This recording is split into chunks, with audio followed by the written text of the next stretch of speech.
also just share, and since we're all about being open and helping other founders, we've been in the trenches, or we are in the trenches now of fundraising. You guys have had such an exciting recent close of a round. So I'd love to hear or have you share maybe a little bit about your successes, or specifically a difficult story that could help a founder who might be going through a similar fundraising challenge, and how you got through it.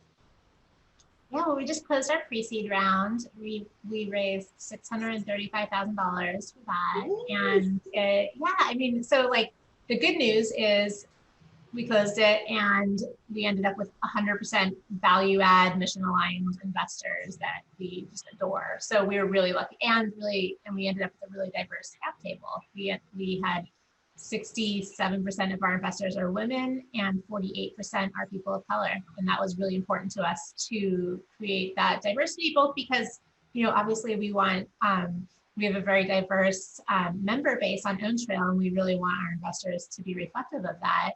But also we really wanted to change a lot of the cycles of wealth that get propagated through early stage investing, because it's pretty homogenous right now. And you see a lot of the same people making more and more money, and it's not really changing the landscape as much. So that was important to us. So in those senses, it was a really successful fundraise.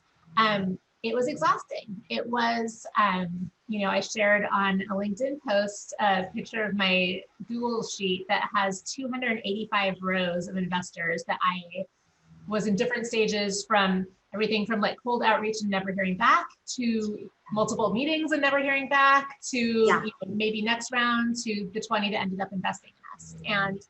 And it was extremely time consuming, but I think embracing the fact that it's a numbers game is important, because you're not for everyone. And especially when you're really building a mission-driven company, like it's not everyone's gonna get it, and that's okay. Like you want to filter out people that don't get it. You want to filter out people that aren't going to support you growing in the way that you need to grow.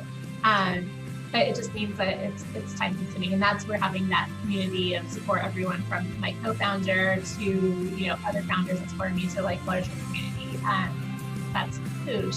And so I think embracing that and just knowing that it can get really discouraging. There's a lot of people who and you'll get a lot of conflicting advice. Everyone thinks they know the truth about kind of how you should be growing your company, how you should be fundraising, how you should be talking about this, your business model, everything. And if you were to actually like run with all the advice you heard, you'd just be running in circles. And so it's really an art of knowing what to take, what to leave, creating space for all of that to exist and not getting too distracted by it.